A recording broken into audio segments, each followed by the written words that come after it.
Hi guys, welcome to the Scape Music Day Out pre-event live stream where we feature performances, interviews and talks with local artists and industry players in the music scene. So Music Day Out, the annual event organized by Scape, is back to celebrate the local independent music community and returning for its third year in a hybrid format. Music Day Out is a festival that supports and recognizes youth in Singapore's culture through curated programs and showcases that support homegrown artists. The festival encompasses performances from a stellar lineup of youth music talents and panel discussions with regional industry professionals. So mark your calendars because Music Day Out is happening on the 18th to 23rd October in various venues at Scape. And you can find out more by following Scape on Instagram and Facebook and save the date because registrations will go live very soon. My name is Theodora, and I'll be your host this evening. It's going to be fun because I've never hosted before. So when I used to sing, it used to make people very sad. So let's hope that when I host, it will not make people very sad. But I'm very excited because we have one of our very own upcoming artists, Krista Joy, with us today, and I'm going to share a little bit about her. So, starting as a multi instrumentalist at the tender age of 7, she was a drummer before picking up the guitar and songwriting just a year later at the age of 8. So, Krista Joy aspires to inspire all to embody the value of self love and growth in every season of life, intentionally revolving her music around such themes and complementing it with her flair for music arrangement. So, please give a very warm welcome to Krista Joy. Hi, Hello, how are you? Editor. I'm good. I'm good. Yourself? I'm good as well. What have you been up to these past couple of months? Wow. So I've been actually getting a lot into music production. Because COVID last year, and I found myself feeling very restless because of the lack of gigs and everything. And then I think just being at home a lot led me to think, actually, why don't I just focus on sort of equipping myself in other ways since I can't perform outside? And I got very bored of performing to my own reflection in the mirror and my dog. So, yeah, I decided to pick up music production and to focus on helping other artists to make music. Yeah. Very nice. So, I mean, you started music when you were just 7, but I'm so Mm, curious, when did you know you wanted to be an artist? wow. I think from even before that, I grew up in church, so we had a lot of music everywhere all the time because we start our services with praise and worship. So from a very young age, I always wanted to be on the stage. I always was at the side, kind of dancing around. I used to bring my little tambourine to church actually, and then just be like at the side of the stage. I'm sure it really annoyed the people on stage, but because it's church, right? So everyone was nice.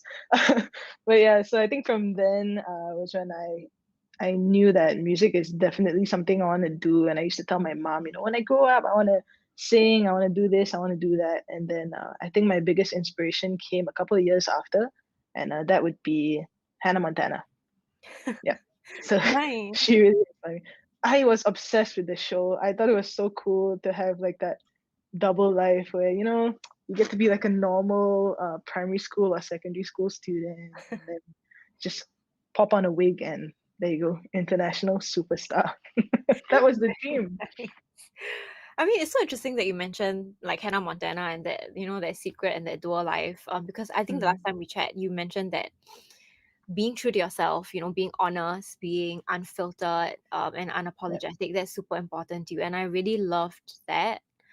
Because I think that's something whether you're an artist or not, like I think most people still struggle with, like knowing Yeah. themselves and putting themselves out. So, I mean, tell me more about how you came to discover that truth for yourself and why that's so important to you. Well, I think, we often hear the saying like pride comes before the fall. And I think we hear it so often that we don't believe it until it happens. Lah.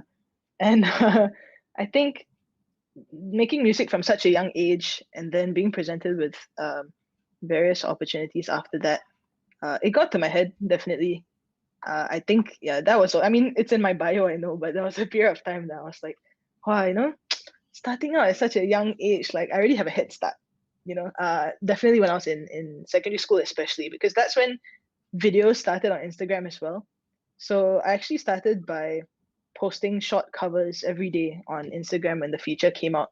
And then, you get people commenting like, wow, you're such a good singer and you're such a blah, blah, blah. And wow, I was just lapping it up. I was like, yeah, I'm all right. I'm all right. Now go home and like count like, oh, how many comments did I get today? And it just sort of, it became my validation when I was just like, I was like 15 years old. I think that's when it really hit me like, wow, it feels so good to be told that I'm good, you know. And after that, in secondary four, I decided that I actually want to do music um, full time, and I want to study music after. I don't want to go to JC or poly. And after that, when I started school, I started to realize, hey, there are other talented people around. It's just that now it's all condensed in one area, and that's when I started to feel a little bit like, okay, I need to, be a little bit, I need to be a lot, more humble than I was at the time. And I think the reality really hit me when I joined Noise in 2017, and it was my first step, sort of officially in the Singapore music scene, and it was very eye-opening experience because I realized that there's so many people who just get lost in that whole idea of being someone they're not, or finding validation through people's comments or how they are seen by the general public and everything. And that period of time was very confusing for me because I ended up receiving the award, which I'm very grateful for. But honestly I was shocked because I came into it just wanting some guidance. And I can honestly say that it wasn't a sort of thing that, I wanted to go in and, okay, I'm going to win first prize. So when I got it, when I didn't even expect it, that was really a true test of, just my character and everything. And I can say honestly, when I found out the news, the first thing that came to mind was, whoa, I won everyone else. And I think it was very shocking because I didn't even want the prize, right? And I was like, wow, shucks. So I guess something in me did want to win, even though I thought I didn't, or that was not my true intention. And I think that was actually a very defining moment for me in realizing how human I am, and that this is going to be a really big problem if I don't start working on it. Yeah. Wow. But I mean, you're like super self-aware. You're super like, I think, even devastatingly honest with yourself. So I'm sure like Mm, our listeners can hear it in your yeah. music and like in the stories that you tell. And with your latest album, Embrace the Progress, I think like Yeah. what season or what period in your life inspired that album? So embrace the progress. It's sort of a continuation from the first EP that I released, which was Enjoy the Process. And that album was just a recount of some of the darkest times in my life and then how I got out of it. But I didn't really go into much detail in that album. And it was a very fun album. The first one, I went ham with like the ideas and the musicality, and I was like, okay, I just want my drummer to go like bam, and I just want my bassist to play all the cool fills, and let's just show everyone that we graduated from LaSalle. It was that sort of vibe.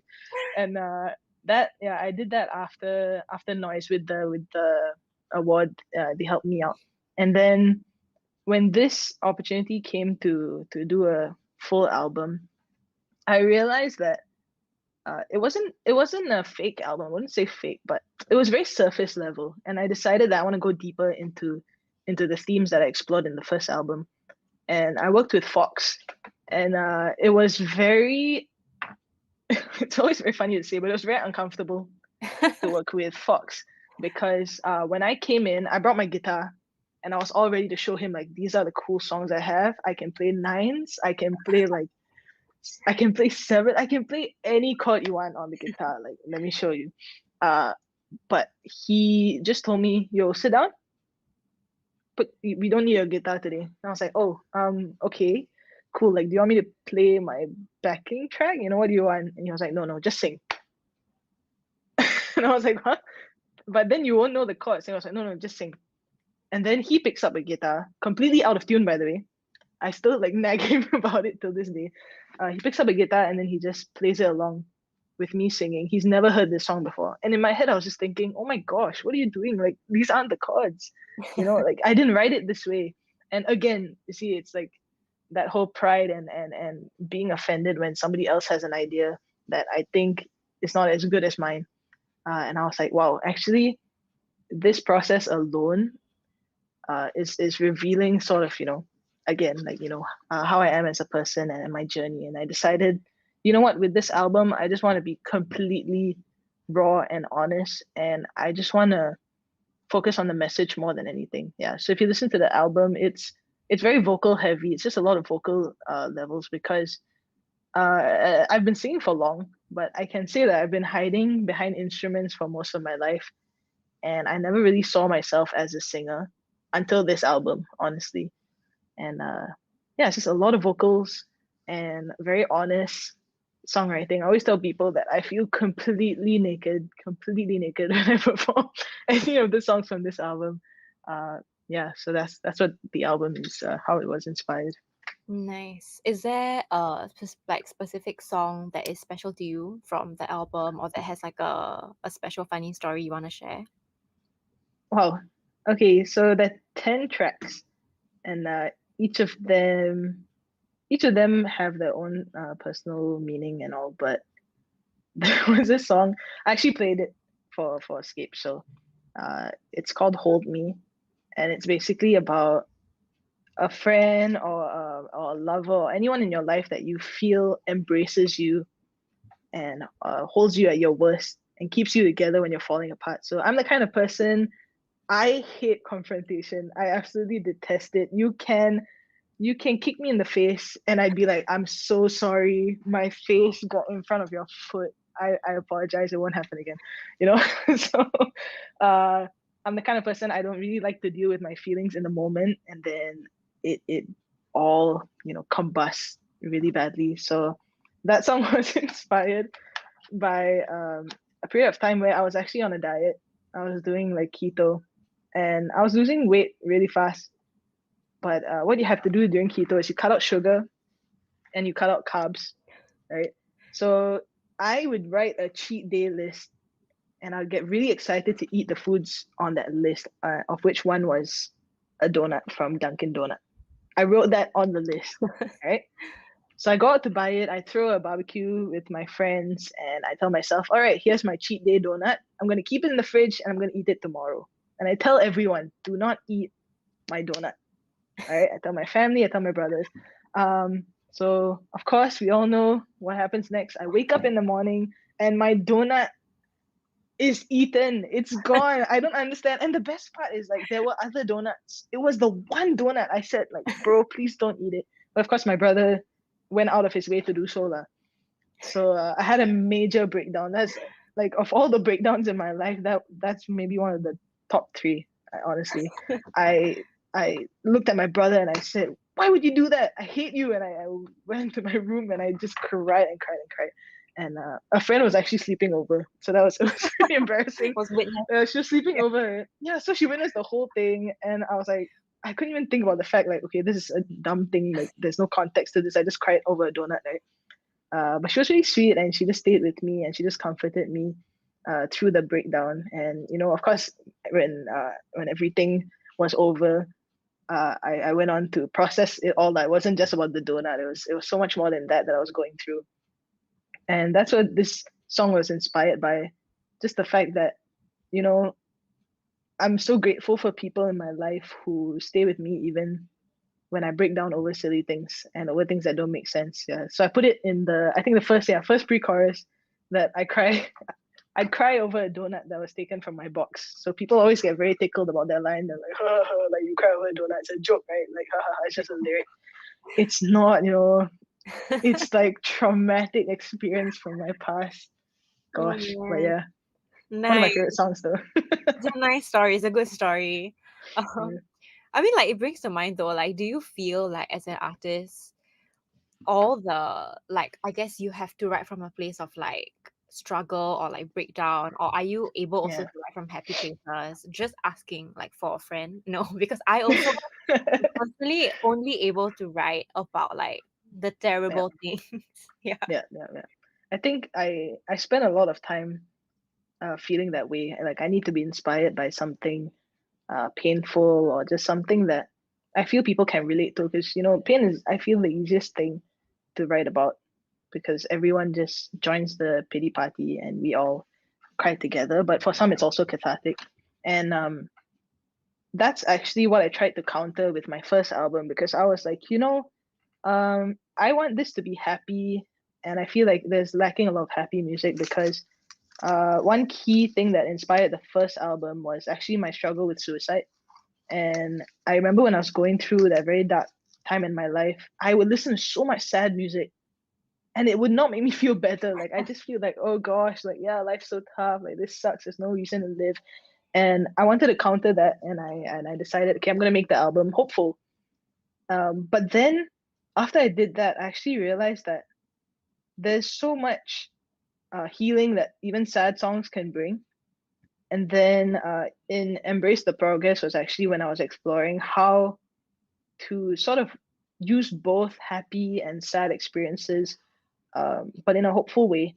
Mm. And I think there's a lot of discipline also that's involved. I was recently talking to someone about this as well, who, she was like, I can only write songs when I'm sad. And because of that, I haven't written a song in a while. And I realized like, yeah, but you know, when you really put in the practice to just like even just writing a small thing every day, even if it's like really bad, it does help with learning how to express different emotions as well. So that's kind of where like the boring part comes in, like the homework and but it does help definitely. I feel for me lah. Nice. What is your songwriting process like? And I mean, now that you're a producer as well, Yeah. what is your own songwriting process like, and what is your songwriting process for other artists like? All right. So my process is I love writing.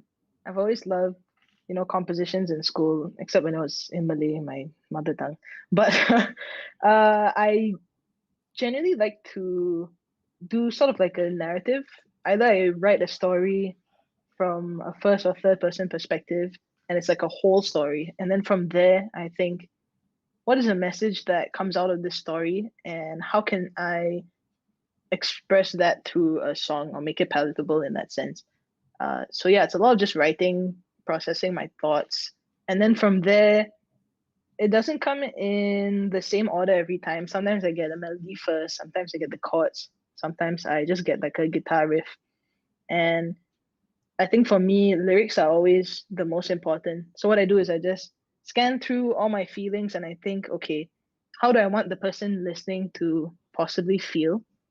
But at the same time, how can I make it open enough for them to perceive it their own way and for the song to be their own as well? Yeah. So from there, I just take the main message, put that in the chorus, and then I usually just use the verses for just context. And then if there's a bridge, if I'm not too lazy to write a bridge, that comes up. Yeah. But for other people, I realized that everyone's so different, right? So I usually spend a lot of time just sitting down and talking to artists when they come to the studio. And it's not just about the song. I just talk about life, ask about their families, what they're going through, and just to make it a very conducive and safe environment for honest conversation. And then only after I feel like, okay, we're on the same page now in terms of, okay, I know you better and you know me as well. So it goes both ways. And then I say, okay, let's start on a song. What shall we write about? So it always stems from the message first, and then music is always just kind of like it's kind of whatever lah, you know. Yeah, to me, I feel like the message is always the most important, and the music's just like it's just the means to get that across. Yeah, Nice. Okay. Well, I mean, second to Hannah Montana. And I know artists hate it when I ask this question, but it's not specific to musicians or other artists. But yeah.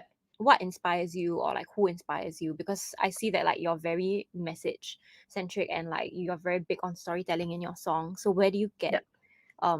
who or what inspires that? Can I say Jesus? Yeah. Oh yeah, yeah. No, but I think it definitely started like that because I feel like as I was mentioning about church, um, basically worship songs are just interpretations of the Bible. It's mostly like you take verses and then you express it that way. So I think that's why my process kind of ended up that way as well. Like I feel like I like to write things out and then and then yeah, put it into song that people can be encouraged by and can just kind of sing together as well. Yeah, Nice. that has to be the best answer, right? Nobody can beat I mean, no one can the fact contest that it it. says No one Jesus. can say like no. I think I Yeah, don't know. yeah, I yeah. can't read the comments now. We'll find out after the live We'll stream. find out.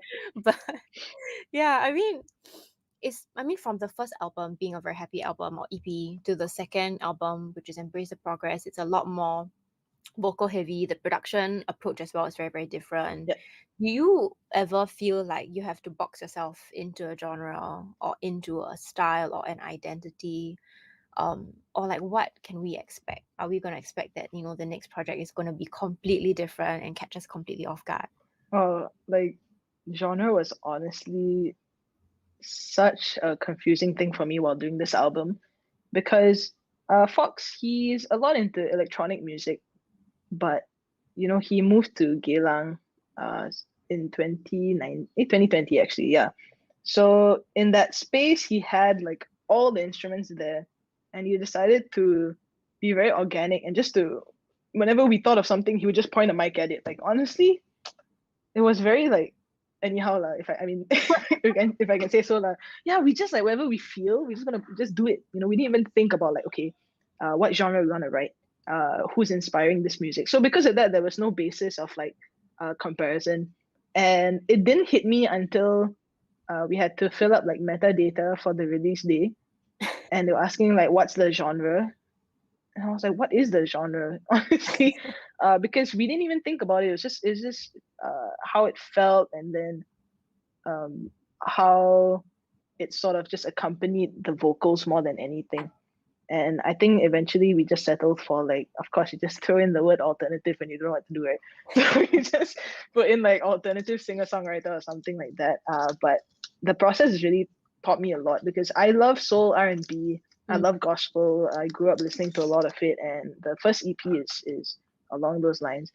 But I think this process has really taught me to not box myself in, because at the end of the day, another style could help to uh, it could help to convey the message better. Mm. And I think like it's hard now because I'm helping to produce other people who will come in with very specific, like, okay, I want my song to sound like this. But then at the back of my head, I'm like, but there's so much more we can do. We can do this and that, and we don't have to put into a box. But the reality also is that having a genre helps in marketing. Mm. So that's sort of a little bit of that came as a bit of a struggle, but at the same time, I feel like it's a price I'm willing to pay, lah. You know, yeah, Yeah, I was just gonna ask, like you're very defined as an artist in terms of like what is important to you, what is yeah, like non-negotiable, what is pivotal in your journey as an artist and what you put out. And how do you balance, the marketing side, like the very, I mean, annoying but unavoidable in a sense, like side yeah, of entertainment and music. And how do you balance that against like what you want for yeah. yourself?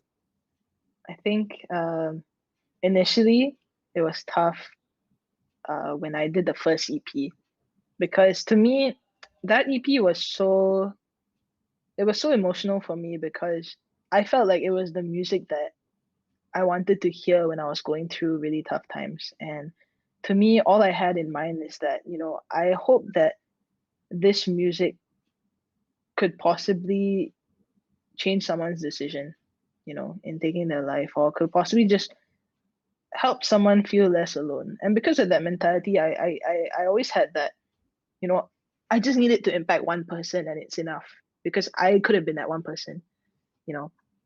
And it's a good, I mean, it's not a good or bad thing, but when it comes to marketing it is a bad thing because I would constantly think like, okay, if just one person streams it, if it helps one person, it's fine. And because of that, I didn't really push myself to tick all the boxes when it comes to release days and promotions, and sort of like the whole like 10-step rule to how to get the most streams and how to get playlisted. I did not care.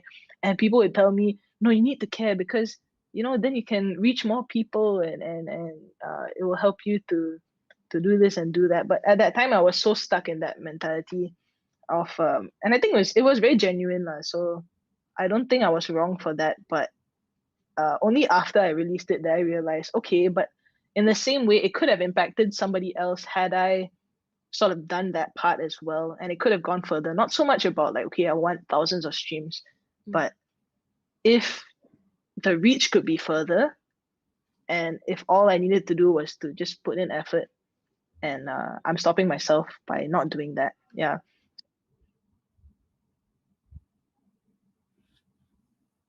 So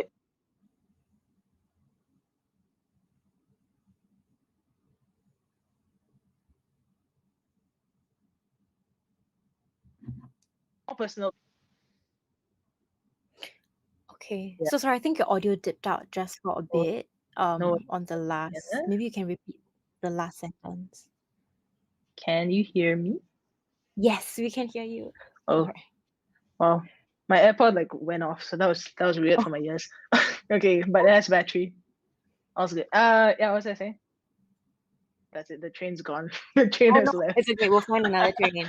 We'll catch another. Uh, I got the gist of it. Basically, I yeah, think like you were talking about how yeah, like when it comes to your own art, you're like, I don't care, I just want to release my art and I just want the world to hear my art and I'll find my people. But at the yeah, same time, you learn in retrospect that you could have pushed it a little bit further yeah, and like, maybe more listeners could have found your song and your message and like been touched by it. yeah, And I think that's the perennial like struggle, right? yeah, As an independent artist, um, in Singapore, where like in bigger or like wider or more developed industries, you have like teams of people who are yeah, trained in music marketing or trained in these and those yeah, verticals to do that for you. But here, you kind of have to like wear all these hats on your own. You have to be the artist, the immersed crazy artist, but also be like a semi-sensible yeah, marketeer. It can be challenging. for I sure, for feel sure. you, I get it.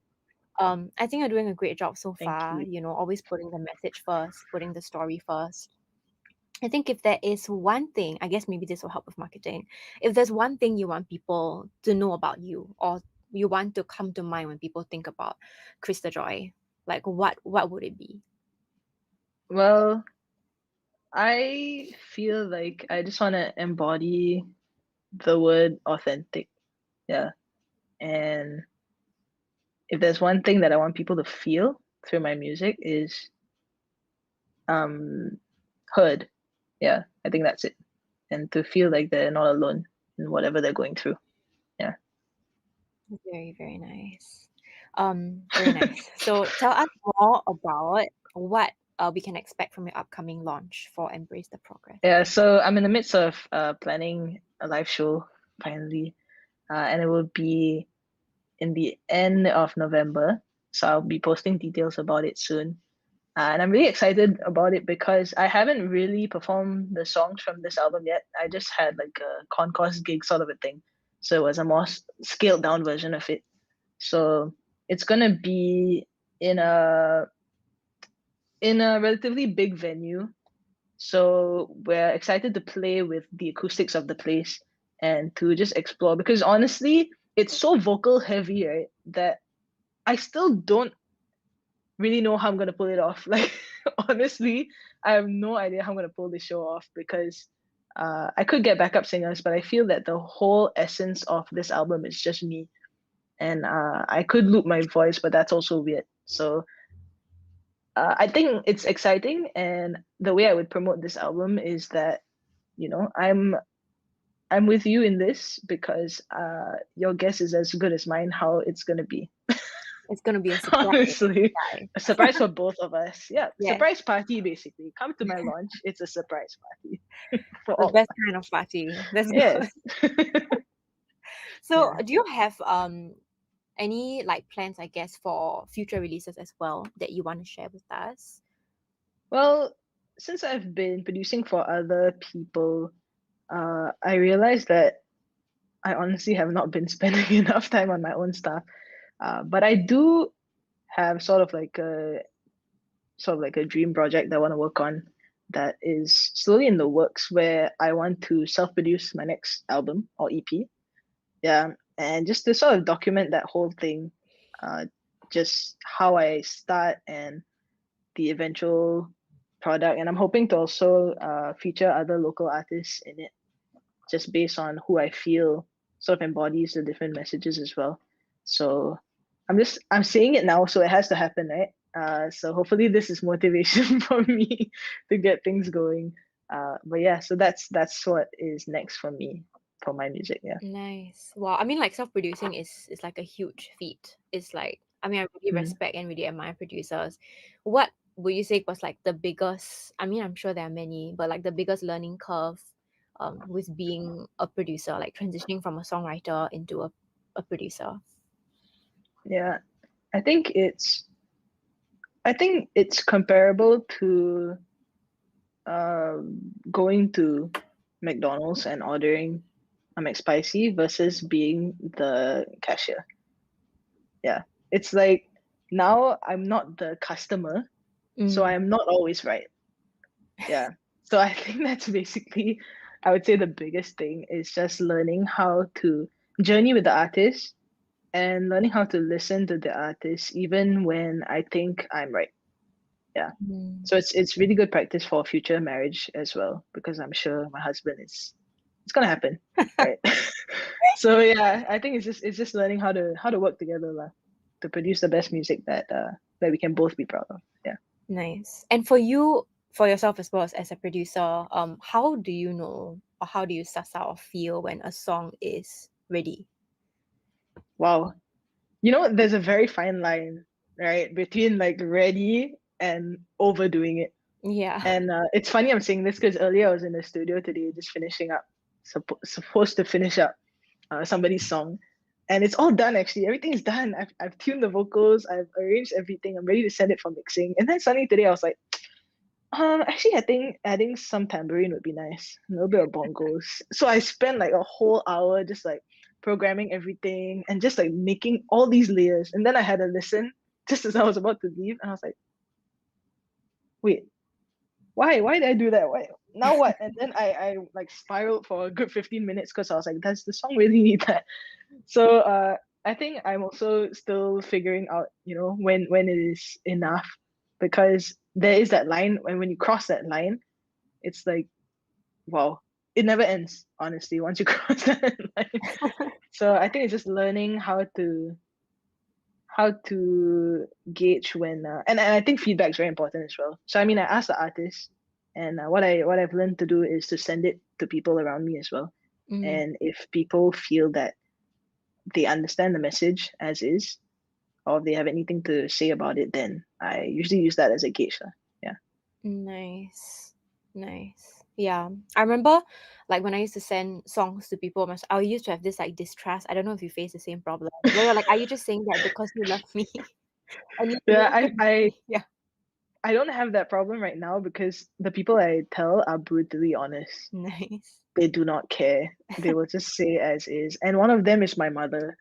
So Oh, when I tell you like it's honest, like girl, like I feel it's like yeah, honest. Asian moms are honest, like I just like really go to bed and very honest. cry kind of Yeah. honest.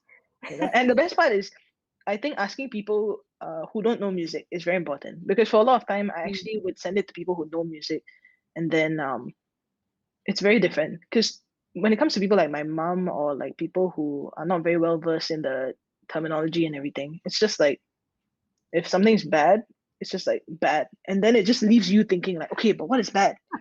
Yeah, and then you spiral because you're like, what do I do? What can I change? Instead of if somebody's like, hey, this minor, like make it a mm, major, they're like, okay, no problem. So that also has problems of its own, lah. But I think it's good. It's a good humbling opportunity as well. nice. And has your mom been supportive of your music career? I mean, letting you start age 7, I feel like yes, but I mean, yeah. Yeah, definitely. I think there was just a little bit of a hiccup from the usual, like secondary four, when I decided I want to study music, because both my older brothers are scholars. So yeah, Wow. when I came out saying that, my parents were a bit like, "Are you sure? How about you go to JC?" So my my parents actually made me this deal that if I score well enough to get into JC, then they'll let me go to LaSalle, Nice. which we all know, like, if I actually did get enough points to go to JC, I would have not gone to LaSalle. So I didn't do too bad, lah, but I definitely wouldn't have gone to a good JC. So yeah, other than that, like they show up to all the gigs that they can. They support me financially as well, and yeah, it's very important to have family that supports. Yeah, very For thankful. sure. That's nice. Well, we are like coming roundabout to the end, but I want to ask you something. What does like success look like to you as an artist, or what, having achieved, will you feel like, yeah, that is it? Wow. Okay. Big question.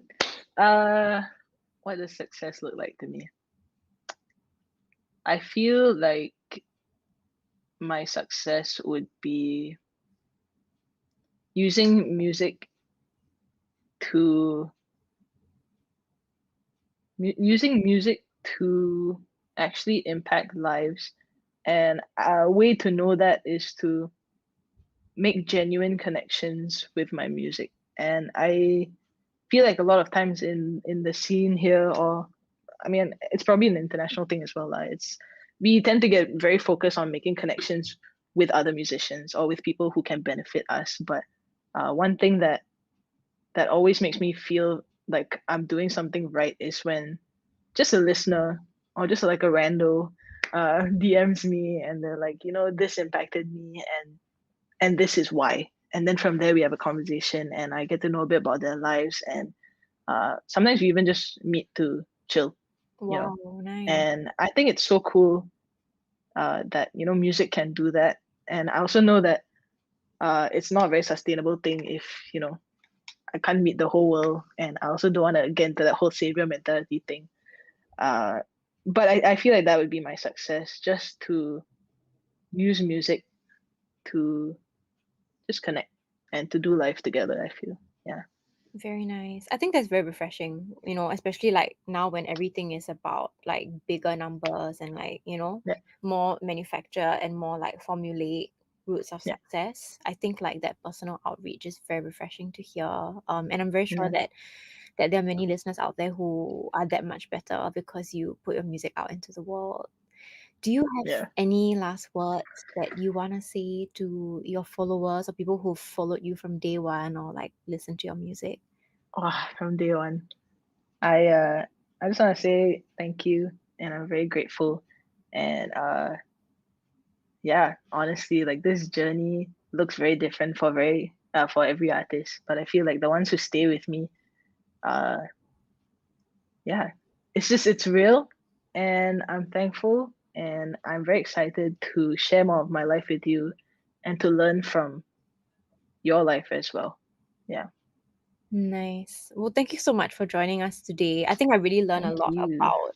I think it's refreshing, because I think when I open Spotify or whenever I turn on the radio, most of the time, all I'm hearing is like there's a level of like shiny produced formulated Yeah, success to a lot of like the mainstream pop that we hear today, but it's always nice to be yeah, able to connect with someone who is like really drawing from a personal, like deep visceral place of like storytelling and wanting to reach and to connect with other people. I think at the end of the day, that's what music is about. That's what I yeah, think, if anything, the last year and a half has, kind of dialed back and taken away from us, that people are looking for yeah. now. So it's really been a pleasure for us at Music Day Out to be able to host you for this interview. And I know that you have a very, very special performance that's coming up right after this. Do you want to Yes. give us a little preamble of the song, the title, or what it's about? I can be very honest and say I have completely forgotten what I played, but it's good. And it's the first time I'm performing these songs ever. So yeah, very excited to share that music with you. Nice. So, well, thank you everyone for tuning in to Skate Music Day Out's pre-event live stream. Just want to give you guys a reminder to mark your calendars because Music Day Out is happening on the 18th to 23rd October. So save the date and you can hit up Skate on Instagram and Facebook if you want to find out more. And you know what? Without delaying you guys any further, thanks for joining the live stream. And here is an acoustic performance by Krista Joy.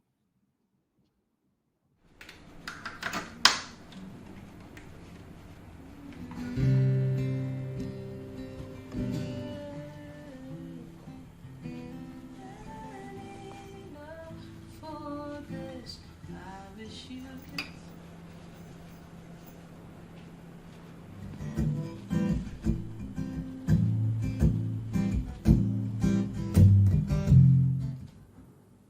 friends, welcome to Music Day Out. My name is Krista Joy, and I'm very happy to be here to share a couple of my new songs with you. The first one is titled Enough.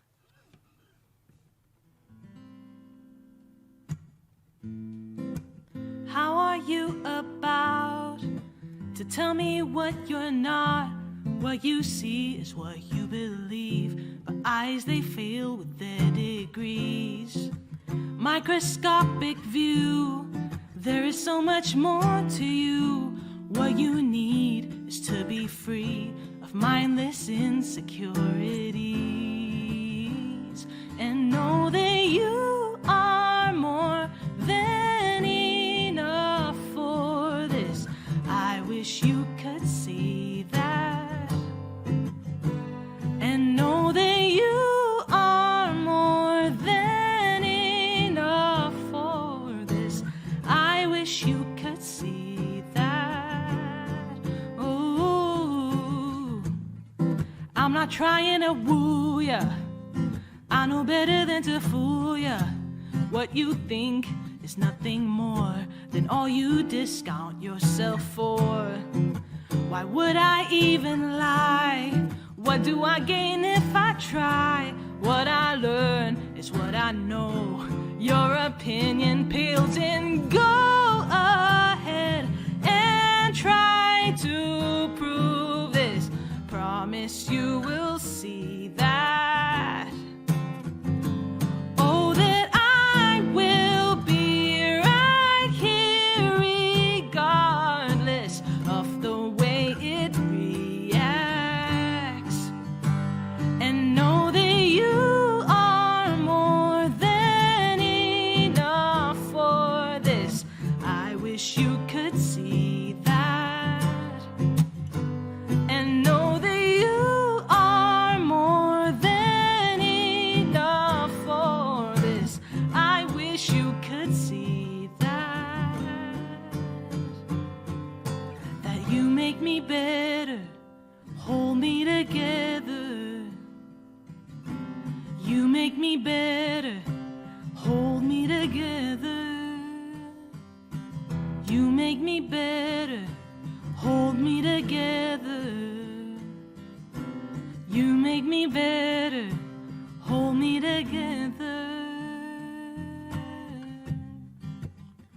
I'm not the best, I'm sure you can attest to this. You've seen most of my weaknesses. I'm thankful you're still here. I must confess, most times I think I'm doing fine. Make problems yours as much as mine. Don't know why you're still here.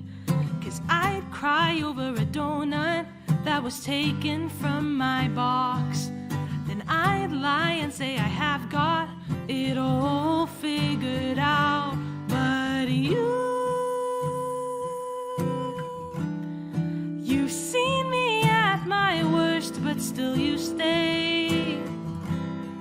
It sucks to see me hurt on my worst days, but you make me better. You hold me together. You make me better.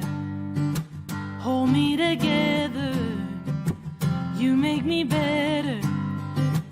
Hold me together. I don't take for granted how much you have been here for me.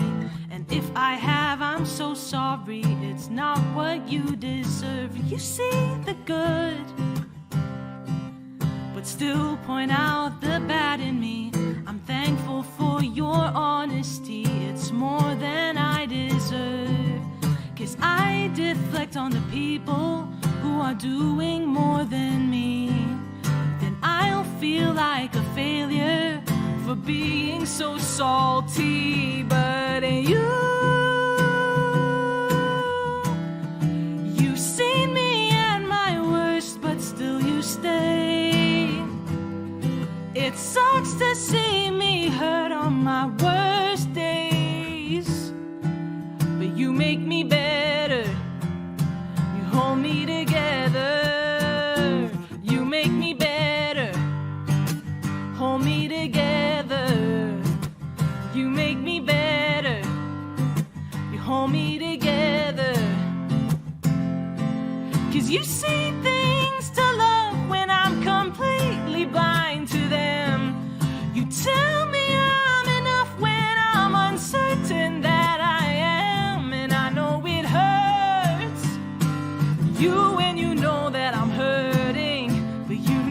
giving up. You won't let me give up because you make me better. You hold me together, you do. You make me better. You hold me together, you do. You make me better. You hold me together, you do. You make me better. You hold me together. Thank you.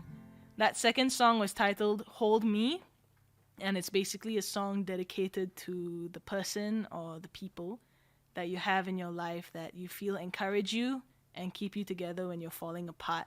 And I sincerely hope that you have someone like that in your life. But if you don't, it's okay, because most of the time we need to learn how to be that person to ourselves. So yeah, that's what the song is about. And the next song I'm going to share is one titled Raft. So this one's a little bit of a downer. It's a little sadder because it talks about being stuck in a friendship or a relationship that you know is going downhill, and it's gone downhill before, and you just ended back up in that situation again. So it's a song I wrote when I felt very frustrated with myself for being in a lot of these toxic friendships, etc. So here's the song Raft.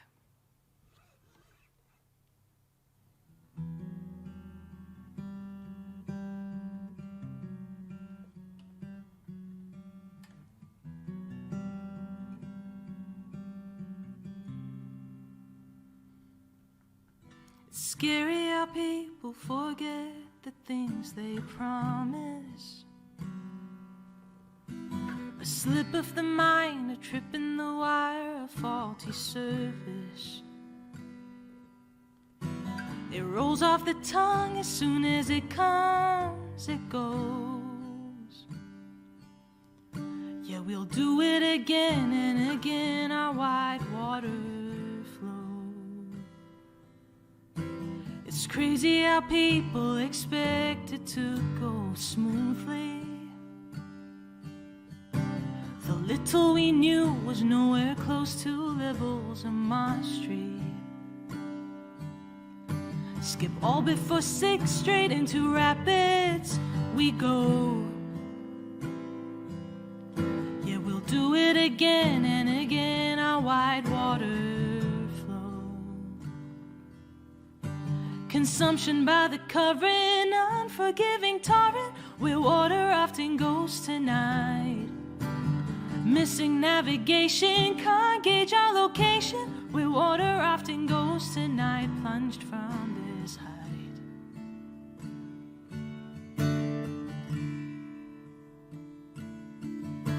We wanted the thrill, resulted in kill. Did you have to go? And it floods me again and again, our wide water flow. It floods me again and again, our wide water flow. Wide water flow.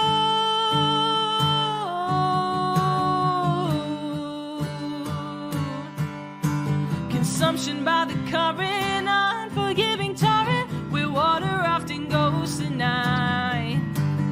Missing navigation, can't gauge our location, where water often goes tonight. Consumption by the current, unforgiving torrent, where water often goes tonight. Missing navigation, can't gauge our location, where water often goes.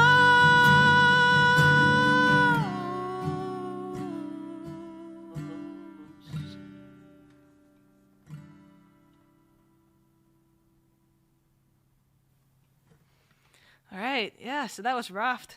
And now the next song I'm going to share is actually what came out after Raft. And it's coming out of that place of being stuck in that toxic cycle, that toxic friendship. And Learn is basically a song about learning how to come out of those things. And yeah, this is one of the faster songs on the album. And it's one that I really, really enjoy playing with the band. But here's a special version of it just for you. I could choose to stay down. It's easier to wallow in myself. I could choose to hug the ground. It's simpler to give up than accept help. Oh, I am slowly disappearing, and it sucks. Oh, I am lonely, it's frustrating. I'm out of luck, falling apart. I'm crushing under weights that are not mine. I'm falling with the bridges over time, the ones I should have burned. I think it's time to learn. I can choose to lay around. Every part of me is feeling weak. I refuse to be a clown, but it feels like, again, the joke's on me. Oh, I am slowly disappearing, and it sucks. Oh, I am lonely, it's frustrating. I'm out of luck, falling apart. I'm crushing under weights that are not mine. I'm falling with the bridges over time, the ones I should have burned. I think it's time to learn. Oh, that a heart can only take so much. A heart can only break so much, forsake so much, till nothing's left at all.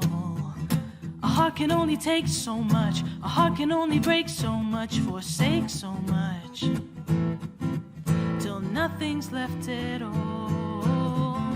A heart can only take so much. A heart can only break so much, forsake so much, till nothing's left at all. A heart can only take so much. A heart can only break so much, forsake so much. Well, I think it's time to learn. All right, thank you so much again. My name is Krista Joy. You can find me on Instagram at _Krista Joy, or on Facebook at Krista Joy, Spotify, Apple Music, all of that stuff for new music that will be constantly coming in. And I hope that you enjoy the rest of Music Day Out. Thank you.